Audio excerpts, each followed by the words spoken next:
Perhaps it's a little hyperbolic, but to me, Samuel French paperback is as much of the theater experience to me as a Ghostlight and a Thank You Five. I'd wager that many theater artists have always been drawn in by the excitement of the little book that is somehow tailor-made to the needs of the actor. I've been so drawn in that I have fully committed to making an episode on it. But what I wanted to go for here is a little tangential, a little grasping at straws-y. You might be saying, Ricky, is this really the subject we're talking about today? To which I say, yeah. What I didn't understand is just how deep the rabbit hole about publishing went. I didn't realize that to talk about the history of theater publishing in the US, I had to go all the way back to before there was even a United States. All the way back to the colonies. And from there, I was fascinated to see how the characteristics of printing plays slowly began to evolve over time and slowly became more familiar. But then I thought, no, that's not enough. There's more to talk about because when I think about theater publishing, I think about licensing a show and all the rules that go along with it and how people really don't like to follow the rules. So in this episode, we're going to have the best of both worlds. For the first part, we'll be taking a look at the history of what publishing theater looked like in the earliest days of the United States, its origins, its early leading figures. Then in the second part, we'll bring it more to the present and talk about the rules of licensing a show with a company like Concord Theatricals and Music Theater International. This will culminate in a conversation with my wonderful wife Bridgett, where we will talk about some crazy examples of times when people broke the rules of their licenses. Trust me, you won't want to miss it. Let's get into it. I'm Ricky, and this is Pocket Dramaturg Episode 3, Colonial Publishers and Bonkers Script Changers.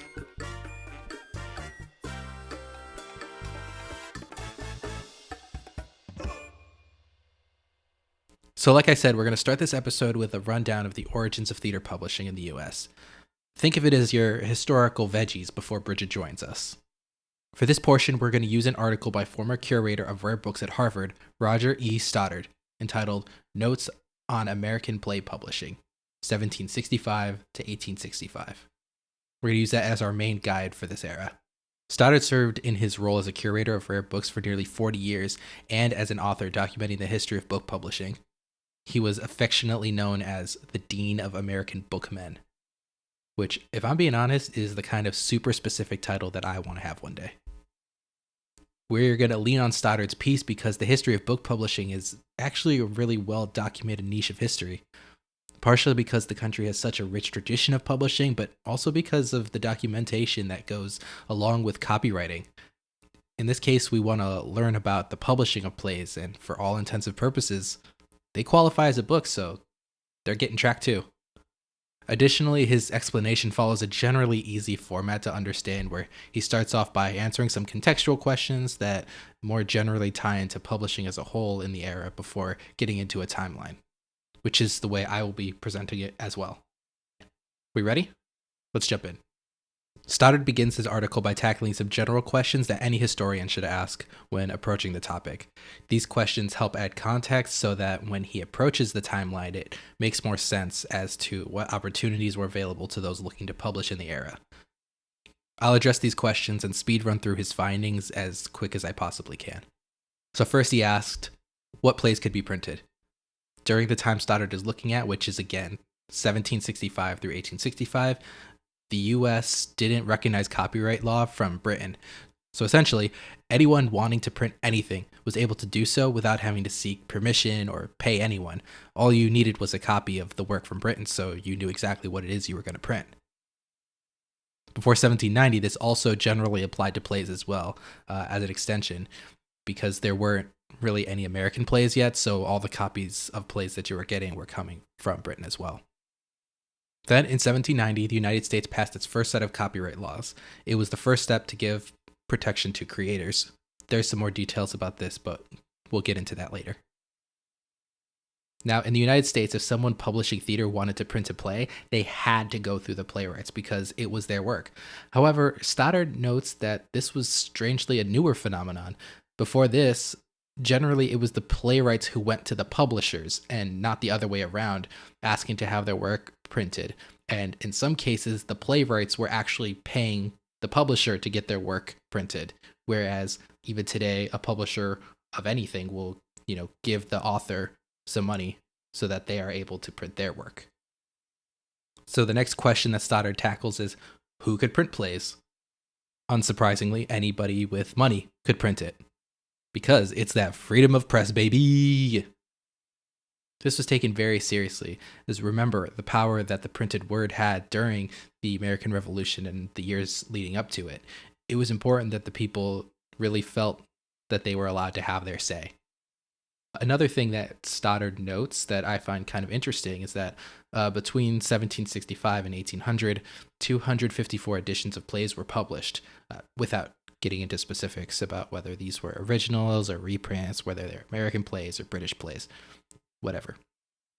He mentions that in a lot of other countries, publishing was really concentrated among a small number of either publishers or cities. So think like your Londons or your big cities like that.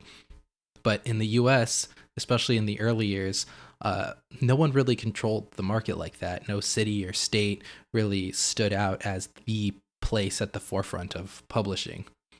There were over 100 publishers in 21 cities across 10 states.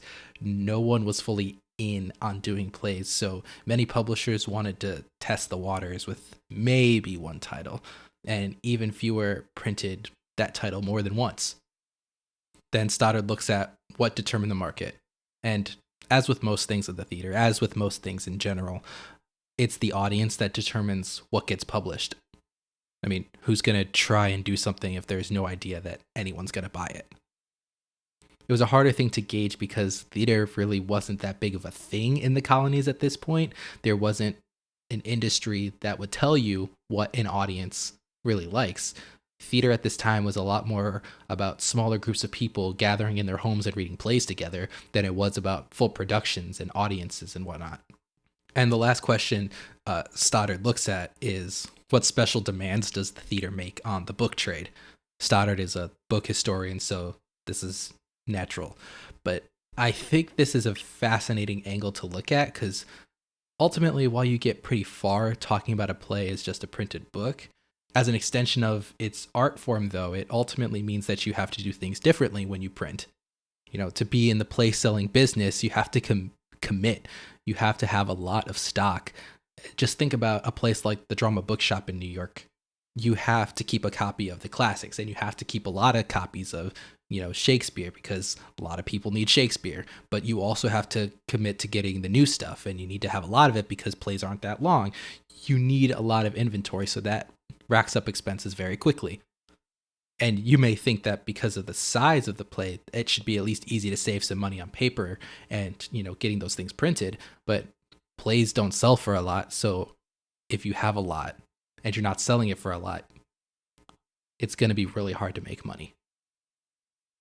So what the booksellers did was pretty much turn to making collections of plays and selling them as a collected work to try and regain some of their costs.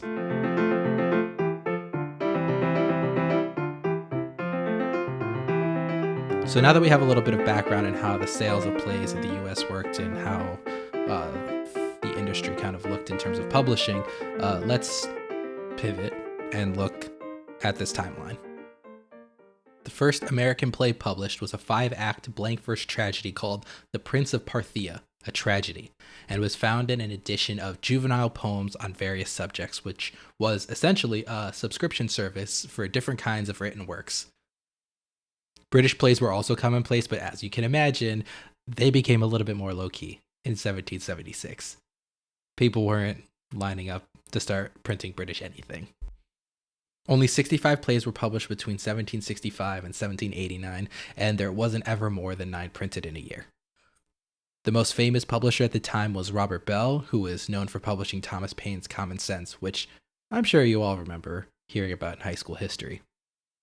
In 1774, the Continental Congress voted to ban theater during the Revolution, but when it returned in the 1780s, people showed up and showed out. Playhouses began to show up in cities like Boston, Philadelphia, and New York. Writers increasingly published everything from libretti to pantomimes to lyrics, and for the first time, music publishers were beginning to print sheet music and vocal scores too. Then in 1790, here we are again, we get those first set of copyright laws. So some of the details from this include that it ensured that American citizens had the right to publish their own work, which means it allows them to get their royalties for the first time ever. Get that bread. It did not, however, initially cover performance royalties in the same way that British copyright laws had, which to the British, it was really up to the author to decide if they were going to charge someone to perform their play. It was really up to them just to say, go for it, or pay me for it.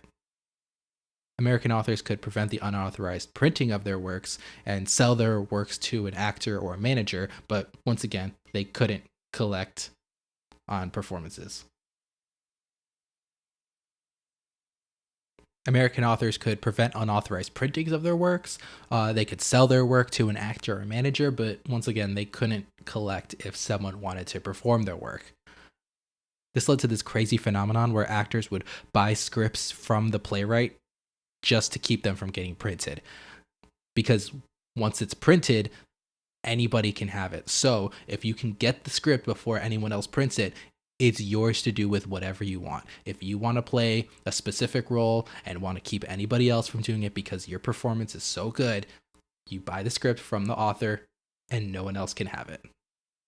Plays were quick to jump into copywriting. The first play to be copyrighted in the US was Royal Tyler's The Contrast, which was actually the second ever copyright in Pennsylvania. Not just of plays, just ever. The fourth ever copyright in Massachusetts and the ninth in New York were also plays. So now there's a market for it. Publishers, it was time for them to get creative. David and John West of Boston were quick to try and make a product out of this by partnering with Boston's Federal Street Theater and tried to find the best scripts the theater was receiving and compile them into collected works that could be shipped out weekly. These collections would cost 20 cents each, so it's about $5.78 today. The plays were to have a copper plate engraving on the front and printed on blue paper. These were supposed to be very nice collectible things that warranted the price. This didn't go so well, and they were only able to produce 13 of these scripts, and only 2 of them had that copper front piece. Despite having the best product in terms of quality, competition ultimately made the Wests reduce the amount of scripts in each collection from 13 to 10 so that they could get a full volume out sooner. One notable thing is that the work of Shakespeare had really been untouched at this point in terms of publishing. It wasn't until 1794 that the West decided to put Hamlet and Twelfth Night among their plays that they were selling.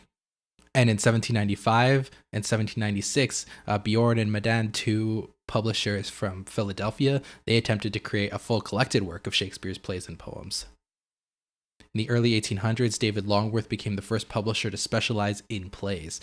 After a bit of a touch-and-go start, he was already on his way. By 1805, he was publishing 20 plays, 37 the next year, 27 the year after that, and 36 in 1808. In 1811, David's son joined the business, and their strength only continued to grow. By the time of David's death in 1821, the Longworths had published at least 400 editions of 338 plays, which was smashing the output of British publishers at the time. In 1844, a second wave of publishers began to form. James Mowat entered the market with journalist and playwright Epis Sargent to begin publishing a new play series called The Modern Standard Drama. This series would be notable first because it signaled the introduction of some of the elements that we still see in scripts that we buy today. Notably, the introduction of opening remarks and dramaturgical information that helps the story. But the biggest addition, in my opinion, however, is the introduction of stage directions. This is the first time we're looking at, what we see on the stage and remembering that, our blocking is also an integral part to the story. And especially if a playwright deems it super important that a character goes and picks up said object. Mowat's company was short-lived, and the company's resources would be sold to bookseller William Taylor. Taylor's company made it their mission to improve the product. This included making the overall pamphlet bigger, so it would be easier for actors to read from, and being even more thorough about the stage directions. Around 1851, Taylor and his partners start to generally disappear from the history, and by 1858, all of the various companies and holdings that Taylor and his partners were a part of were squarely owned by a new publisher. And we finally reach a point in the story with a familiar name, because the publisher who now owned Taylor's resources was none other than the Samuel French. This is the part where I really wish I could play the intro music from those 90s Bulls teams, the Alan Parsons Project, because to me it feels like Samuel French entering the story is akin to Michael Jordan entering the game. There's a reason why Samuel French is the name that sticks around to this day. Born in Massachusetts, French was known for buying as many printing plates as he could, which ultimately included William Taylor's. He worked as almost a distributor for Taylor himself before starting his play series, which was called French's American Drama. By 1865, French was already a titan in publishing and far and away the biggest publisher of plays in the US. French even looked overseas and began working as an American agent to Thomas Hales Lacy, who, like French, was the biggest publisher in London and had been absorbing companies since the 1840s. In 1872, French went to London and bought Lacy's company, thus creating the biggest play publishing company in the world. With the resources available due to this combination and new playwrights inspired by new copyright laws in 1856, Samuel French was running. Between 1800 and 1870, around 800 plays were printed by publishers. Between 1870 and 1916, more than 56,000 plays were copyrighted. This demonstrated that even though not all plays were getting printed by publishers, going into the 20th century, the theater was already a staple of the United States, and the population really wanted to try their hand at writing a play. The Samuel French Company would not face the same fate as many other publishers. It lasted. Its model and influence became the template for many more companies that we're still able to license from today. This includes Music Theater International, Broadway Licensing Global, and Dramatist Play Service. In 2018, the Samuel French Company was acquired by Concord Music, and a new company called Concord Theatricals was born and still operates in many of the same ways today.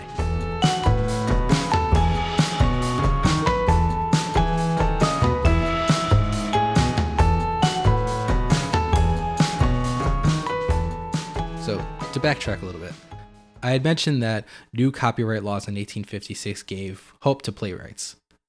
In theory, it finally gave them that control of their performance rights to their plays. While good on paper, at the time it was largely unenforceable. It would be a long time before companies such as Samuel French could be able to collect royalties for a piece on behalf of the author from anywhere. To this day, this is one of the most important tasks of the publisher. These companies not only print the plays, but they also act as a means of distribution. So if you want to stage a production of a play under the supervision of a company like Samuel French, they need to know about it so they can pay who they have to pay. They track productions so that there is never two major productions too close to each other, among a whole list of other things. One of the other most important tasks is to maintain the integrity of a work and ensure that no changes are taking place. And that's what we're going to be talking about in the next part of this episode.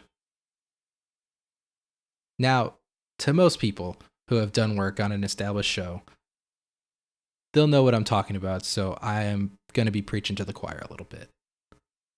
Before we move on totally, though, we need to talk about some of the rules that come along with licensing a show. So when your theater or school, whoever, wants to do the show, an approved member of the organization needs to go onto their website of the company and request a license. This will lead to a process where they ask about your venue, how many performances you're looking at, and how much the tickets are going to be, the venue seating capacity, a whole list of other questions. In this scenario, let's pretend that everything's A-okay so far and you've been approved for your show. Now that you've begun your production, you're now subject to the rules of the license. In this case, I'll quickly go over some of the rules established by Music Theater International. First is understanding grand rights versus small rights. A company like MTI or Concord has the grand right to be able to allow for the work to be licensed in its entirety for the stage. It's at their discretion who gets to stage the show. Some big things to note from here, though. If you didn't get the show from the company, chances are it's unlicensed and illegal. Remember that. The show has to be presented in its entirety. You got to do the whole show. You cannot make changes. You can't cut material for time. You can't cut material for content. You can't add songs from the movie version. or move the script around to make it more in line with the movie or whatever it may be. I can only assume this is unofficially the West Side Story rule. You can't amend the script to add, change characters in the script or anything like that. What's written there has to stay there. We're going to get more into detail about this. The company is only able to allow the work to be used in a full theatrical setting, the whole play. They're not the place to go to if you want to perform individual songs from the show. This is because the copyright of the music is a whole other thing that's way more specific. For example, if you're a musician that wants to cover a song by another artist, you have to account for the rights held by the author because it's their intellectual property, it's their creative work. But if you really want to just use the already recorded version, you also have to think about the rights of the producer or the record label because they've also put in some kind of work to it. It's their property. It's their creative work too. I'd like to shout out M. Slice at Northwestern for giving me the clarification needed to explain that. To keep it short, copyright law is very nuanced, so a company like MTI's ability to provide you the script doesn't give them full control of every aspect of the work. A company like MTI or Concord doesn't have the individual performance rights to a song because the song is a different piece of copyrighted material from the show that it lives in as a whole. This falls under a category referred to as small rights, which by no means are less important.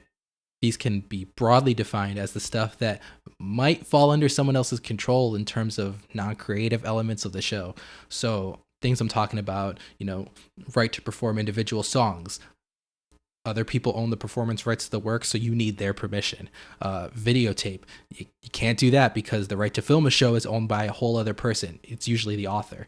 Think about how Lin-Manuel Miranda made $75 million selling the film rights of Hamilton to Disney. Someone else owns that.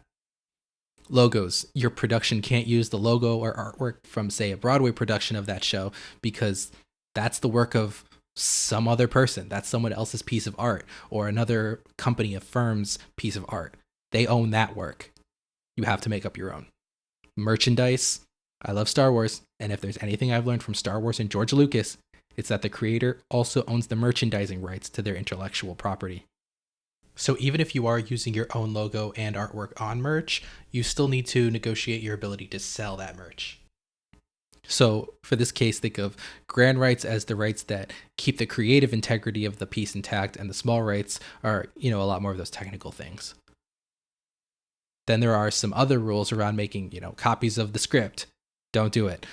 As with everything, some rules apply on a show-by-show basis. This could be either due to consistent violation of a rule, like people messing around with the West Side Story. MTI is very clear about that specific thing. Or something integral to the overall presentation of the show. And as with every set of rules, there are consequences for breaking them. In this case, there is a range of possible consequences if a violation is suspected. The company you license from may start with a letter outlining that they've heard something's going down and issue a warning for you to change it back or face further consequences. It could also lead to a cease and desist. You could be legally required to cancel your show. And in the most extreme cases, your theater company could be fined, and you could be stripped of your ability to license shows. Let me tell you a story to demonstrate how serious this can get.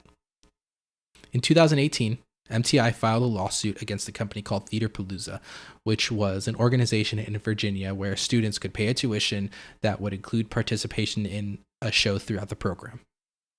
MTI got word that Theaterpalooza had been, for several years, presenting shows that MTI had the rights to license and had already ignored multiple requests to cease. The courts found that Theaterpalooza had known about MTI's copyright rules since at least 2015 and had been performing shows without a license at least 16 times. Needless to say, the courts were on MTI's side on this one, and they awarded MTI $450,000 plus the attorney fees. I've got one more. In 2013, a certain unnamed media company, who will remain nameless, but they have considerable power, filed a complaint against a theater company in Pennsylvania for including characters from its film library in an original show that the theater was presenting. Take a second, I'll wait, and guess which company it was that was able to sniff this out with the same speed my puppy can sniff out cheese. Yep. Disney always knows when you're using their stuff. The theater company put together essentially a review to go over the history of Broadway with songs and numbers from many different shows. The real kicker is that the theater company was already in trouble with Cameron Mackintosh because the same show was using material from Cats, Les Mis, and Phantom. Now, I totally don't think he had any hand in tipping off Disney, but Mary Poppins was a character named specifically by Disney in their complaint, and Disney had a standing relationship with Mackintosh because he owns the stage rights to Mary Poppins, and Disney had to go through him when they wanted to turn the movie into the stage musical. In short, do not mess with these guys. But alas, some folks just can't help themselves, and that's what brings us to what we'll close our episode out with. I'm not naive. My high school for a while was guilty of some of this stuff that I'm talking about. The first play I ever did was Bernard Pomerantz's The Elephant Man, which, if you know the play, you know it's already a wild idea to think of doing in a high school from the get-go. Of course, in that show, you have the obvious big no-nos of cutting scenes for content, but within the script we used were changes that range from adding scenes from the 1980 movie to whole new scenes, and for some reason that I still can't explain, adding a song from the musical Sideshow in as spoken dialogue. All that's to say, I knew that if it happened to me, it has almost certainly happened to others. So I went to the biggest megaphone I could find and asked the people of Reddit. To my listeners who know what the landscape of Reddit is like, you know we're going to get some answers. Those who don't, buckle up. But I can't do this alone. These responses require an audience. So I enlisted the help of my amazing wife, Bridgett, as the show's first ever guest to go through these submissions. I will also say, because this next part will be very different than our typical format, I'll preemptively ask for your forgiveness and grace when I inevitably flub my words. Let's have some fun. Okay, so for those of you who don't know Bridgett, she is a multi-hyphenate performer, director, teacher. She does everything. And I'm really excited to have her on here just because she has a lot of great energy, and I'm really excited about getting to hear what she thinks about some of these really, truly baffling cases we've got going on here. So without further ado, let's get into it.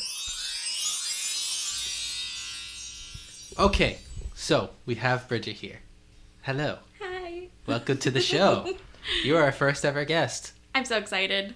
Yes. Thanks for having me. Awesome. I'm very happy that we are finally able to do this, especially because I've been sitting on some of these stories for a very, very long time. And I've been very in the dark about all the stories that you've been hoarding. I'm excited.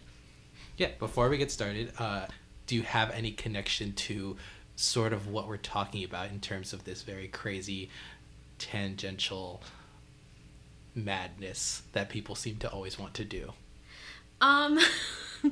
Honestly, not really. Like, I've never been a part of a show where they changed it so much or like were super crazy off script and illegal, but I will say I've been part of some interesting concepts in life. But specifically when I was in high school and we did gender bent 12th night, which makes no sense at all. I think it's because we didn't have enough boys for all the boy parts, which doesn't make sense because then they ended up giving the lead, Viola, to a boy and made him dress up as a girl for all of it. Like that. So I played Malvoli, obviously. It was a sleigh. It was a breakout role for me, so I'm grateful. But that was probably like the most off script or like this is not how it's supposed to be version of a show I've been in. Awesome. So I want to remind everybody that Bridgett has not heard any of these. I've given her previews to some of them. Yes? Mm-hmm. And I love them. Yes. Yes. I mean, I hated them, but I love them. Yeah, they were crazy. Can I talk about the one? Yeah. Go ahead. Ricky told me about Rent, but they changed the AIDS to gingivitis. It's an epidemic. It's an epidemic. There's that. There's also Into the Woods, the Into the Woods one, where they subtly decided to change how the baker's wife exited the play. Do you remember this one? No. Wait, what did they do? Well, in the one, and if I had known that this wouldn't be remembered, I would have kept it in here. Dang it. So, for those of us who don't know, in Into the Woods, the baker's wife, spoiler alert, doesn't make it out of the play. She gets crushed by the giant in Act 2. In this version that they did, the baker's wife gets stabbed by one of the princes. Oh my god. He just runs in, does an ending and lets her go.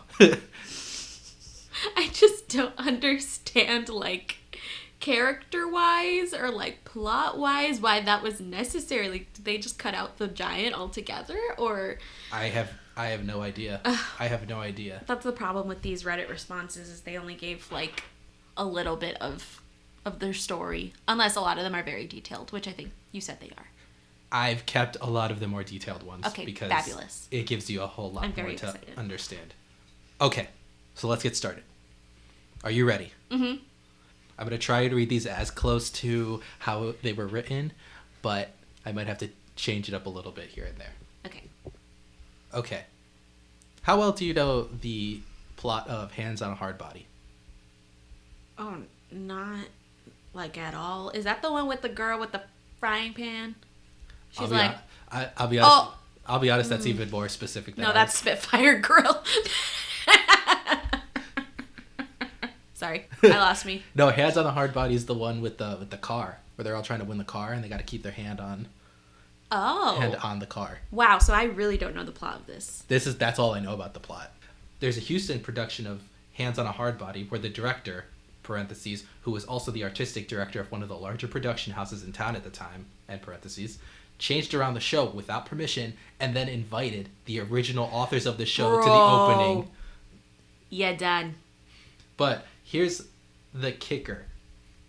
The director apparently thought he was good because they didn't cut anything. They didn't get rid of anything or change any characters.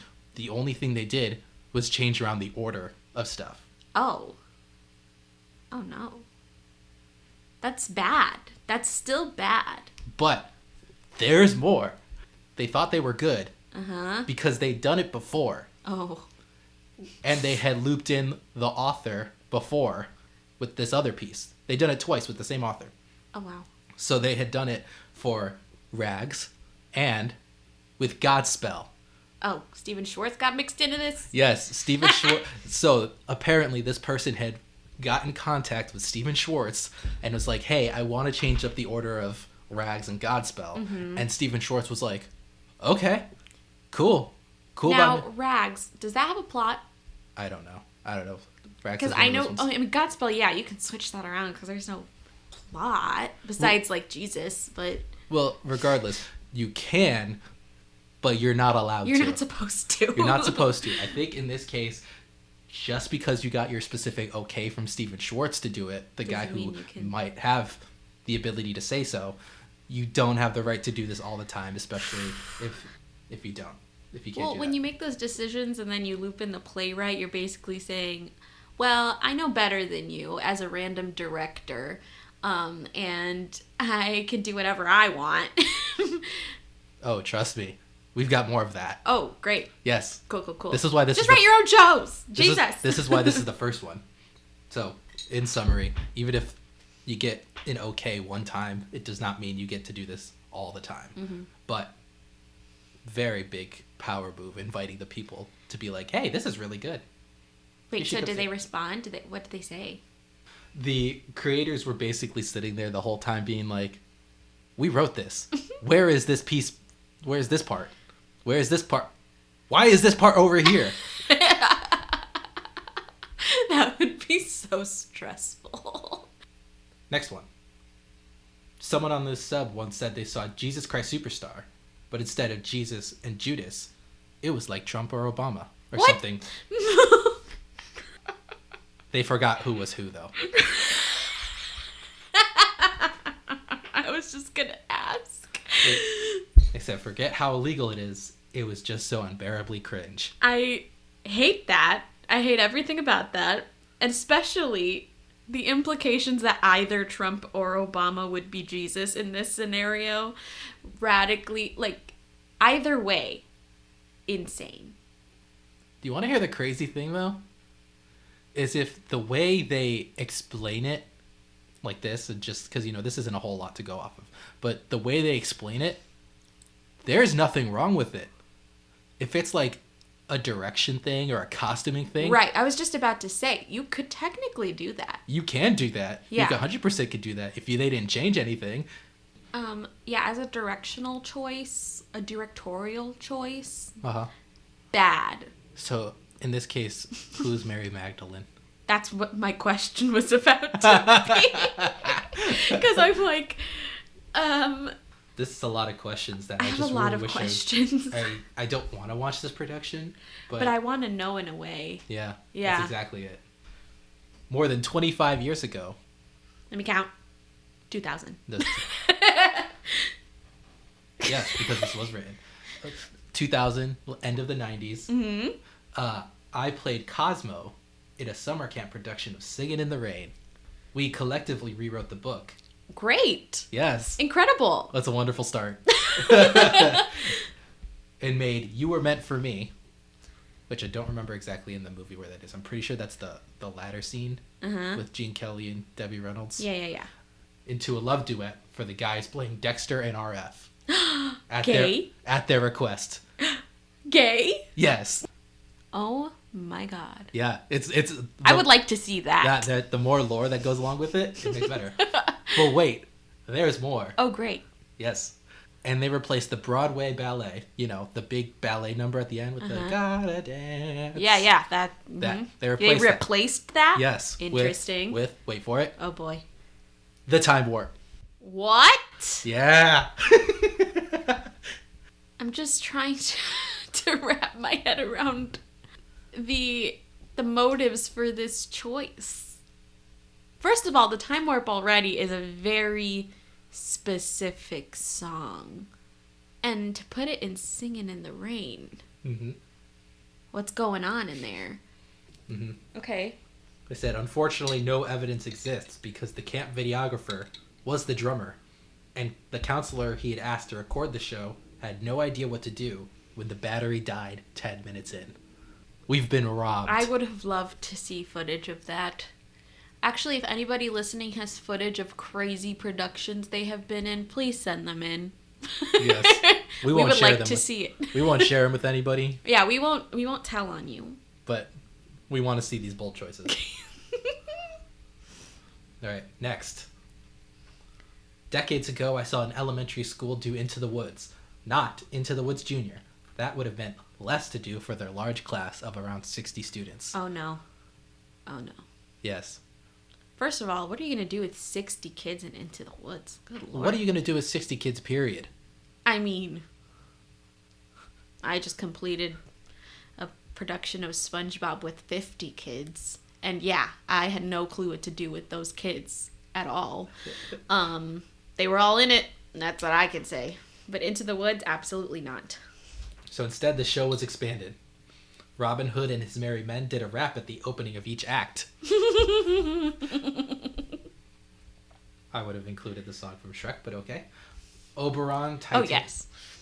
Oberon, Titania, and some fairies were woven into this show somehow. Wait, I'm sorry. Say that one more time. Oberon, Titania, and some fairies were woven in somehow. What is that? I don't know. Okay. I don't know who those are. Is that like Lord of the Rings? Not to my knowledge. Snow White and Sleeping Beauty appeared in both acts and had a song. Oh. Yeah. Okay. There were two Let narrators. them sing. There were two narrators, a mysterious woman who turned out to be the witch's mother, as well as a mysterious man, Whoa. 3 stewards, and a third stepsister named Belinda. Okay, Belinda. Yes. Get in there, Belinda. Taking breaks from being Marisol. I love the fanficification of Into the Woods just to give these kids parts. Next one. There was a director I worked with in a different show that did a regional production of Annie. Apparently, the whole show was standard, nothing unusual until the end. After the finale, the whole stage clears and Annie wakes up back in the orphanage. Oh. The whole show was a fever dream. It's all a dream. Yep.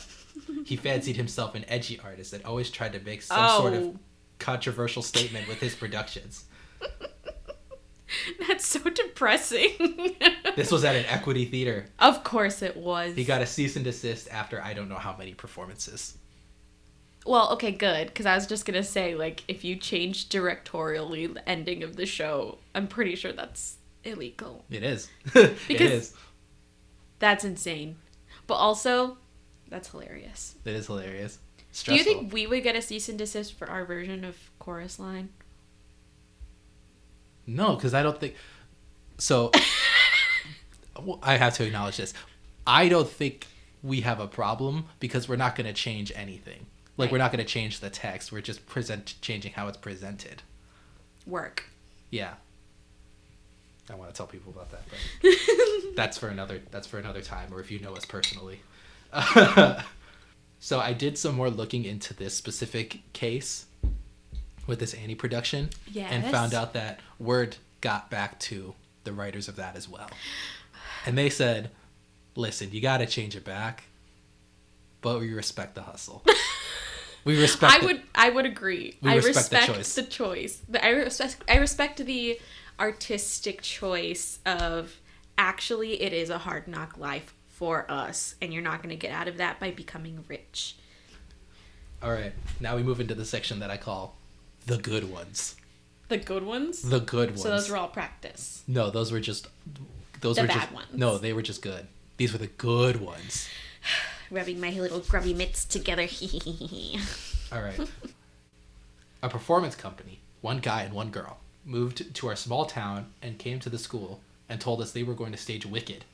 A couple of my students auditioned, so I went to support them. I found out more about their plans, which included the cast paying a small fortune to be involved. Oh. Realized the rights had not been released for Australia at that point and raised all the red flags. My students pulled out, thankfully, before paying any money, and the next thing, the performance company moved on. I don't know if they were planning an illegal performance of it or if it was just a scam. Either way, I'm glad my kids didn't get more involved. Now, I'm going to ask you something. Does this sound familiar at all? Does it sound familiar? Yes. We have a group, a person, two people, coming into a town, promising to give a service, something, to people who pay. And then once they're paid, they skip town. Mm-hmm. This is the plot of The Music Man. In real life. Yes. All right, this next one, it starts off with mine is also The Wiz because we had a lot of responses on Reddit, and a lot of them were talking about people who are in all-white productions of The Wiz. Sit with that. Sigh. Mine is also The Wiz with mostly the same predicament with the cast of all white and Asian kids. Except the director also, one, added Michael Jackson songs because it was right after he passed. Oh, yes. Yes. Okay. Yes, Michael Jackson was in the movie. You add Michael Jackson's songs. Of course. You add his songs. But not any of the ones that are disco-y or fun. You add, like... The sad ones? Like Earth Song. Oh. Anyway, that's one. And here's the second one. You're going to love this. For some inexplicable reason, they used Fergie's Glamorous. Oh. Complete with choreo for entering the Emerald City.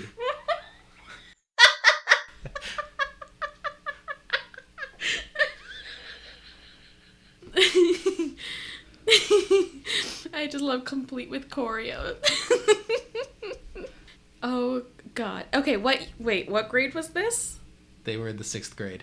Incredible. What if we add Glamorous to the regular Wizard of Oz? Because I think it's boring. A company in San Francisco, run by the most nightmarish egomaniac you've ever beheld. Oh, great. Yeah. A great start. Yeah. Put on an immersive production of... Oh, an immersive production? My ears just perked up. Yeah, an immersive production of Little Shop of Horrors. Oh, okay. Let's go. That fully inserted songs from other shows, like... Like? The Time Warp. Oh my God. Why? Okay, I get that we all love the time warp. I just feel like the time warp fits into the time warp fits into Little Shop of Horrors. Well, certainly better than it does into Singing in the Rain. I would say so. If someone just randomly put the time warp in there, I'd be like, what? But also, yeah. Turn it up. It got shut down by the rights company, and the artistic director wrote an open letter that basically boiled down to copyright and all other rules in general are silly, because as an artistic genius, I should be allowed to do whatever I want using any material I choose. I'm kind of realizing that these dudes probably into using AI for stuff now. Oh, definitely.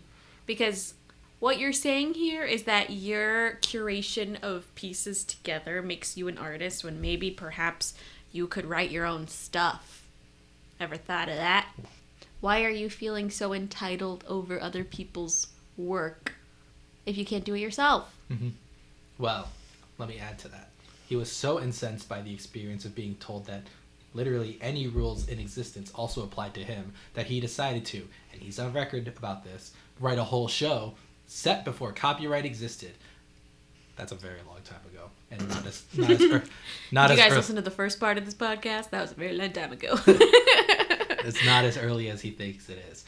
And that concept became a lumbering behemoth of an undertaking, an immersive, long-running experience set in the 1920s aimed at people with a fundamental misunderstanding of the point of The Great Gatsby.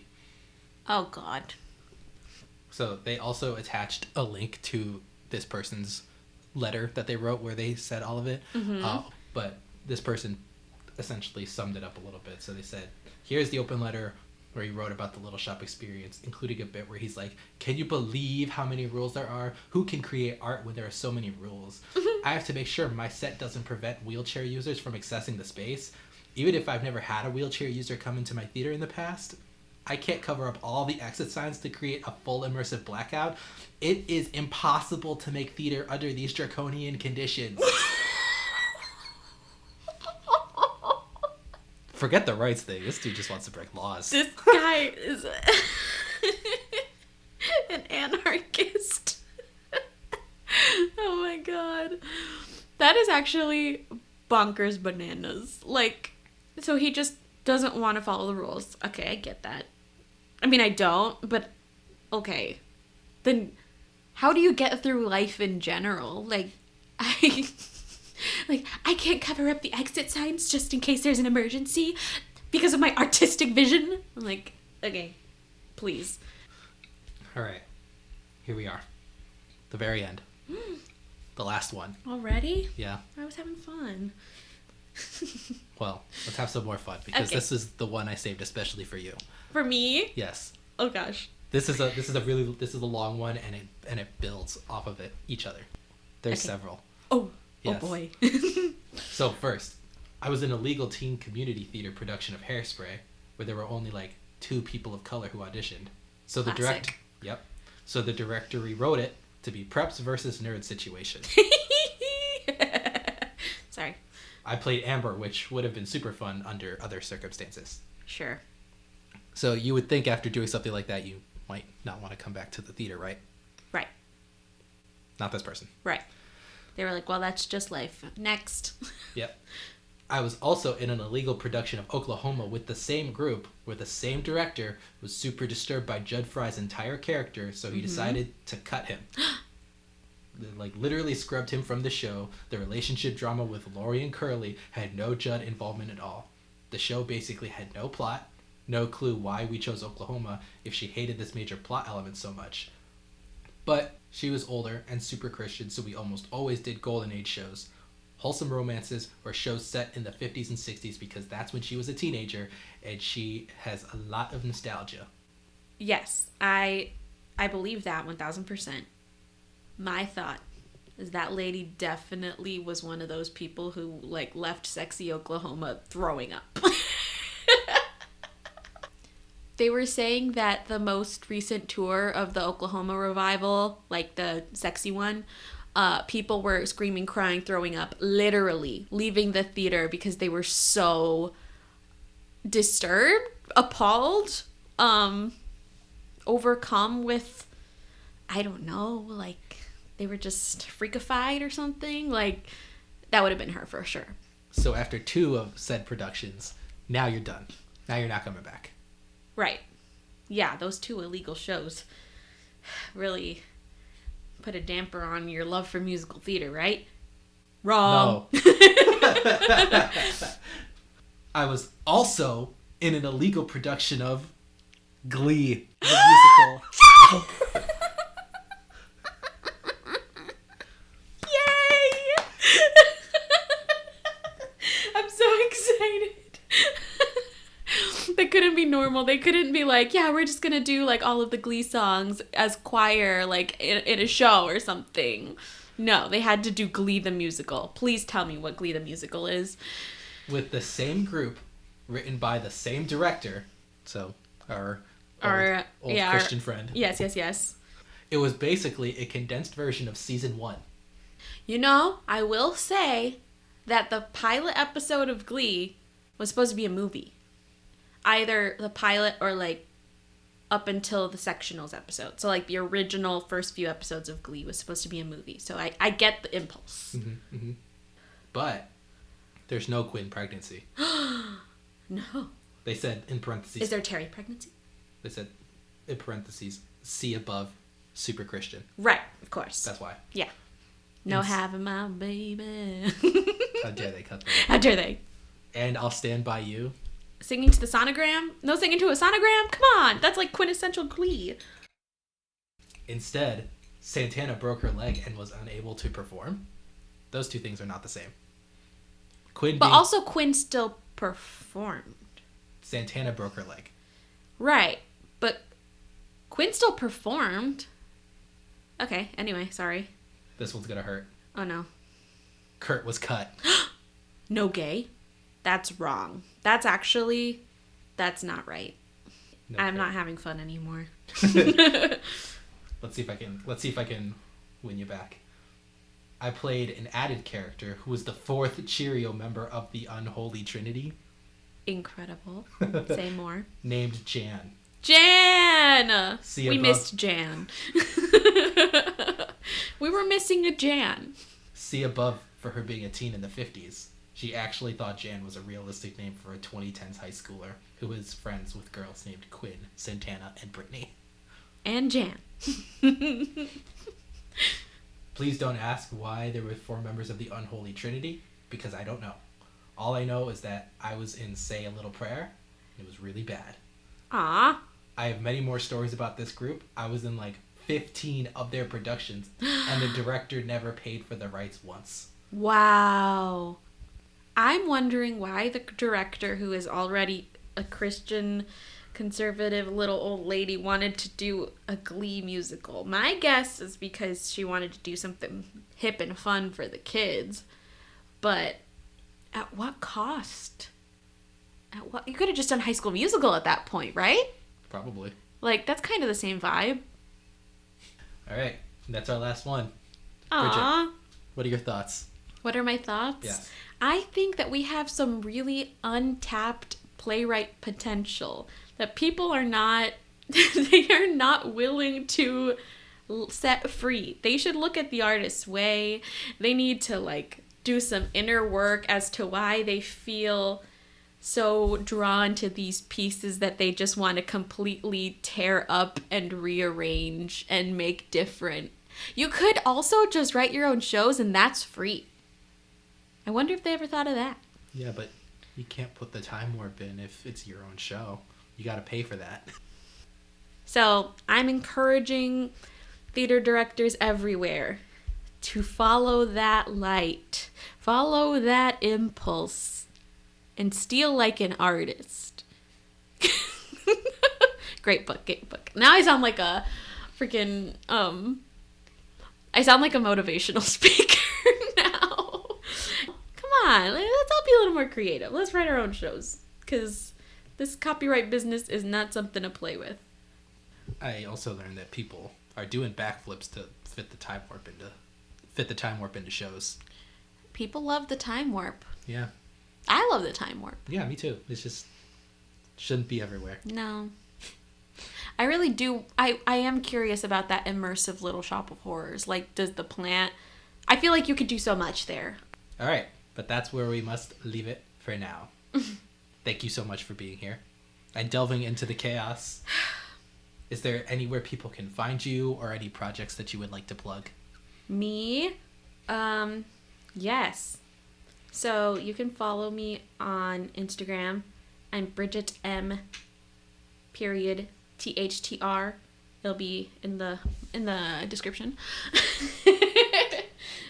And you can also follow me at Drama Club Coffee because I'm starting a theater coffee book cart, and I'm going to be launching it this summer. I'm very, very excited. Follow me at Drama Club Coffee to see when we'll be around. So yeah. Thank you very much for being here. I've had a lot of fun sharing all of these with you. Thanks for having me. I hope I wasn't a completely boring podcast guest for you. Absolutely. Invite me back for the Glee episode. Thanks for listening to this episode of Pocket Dramaturg. This episode was hosted, written, edited, and produced by Ricky Ortega. Associate producer is Bridgett Martinez. You can follow the show on Instagram at pocket_dramaturg, TikTok and Blue Sky at Pocket Dramaturg, and subscribe to the show on YouTube as well. Last, if you enjoyed the show, leave a comment, share it with someone you know. See y'all next time.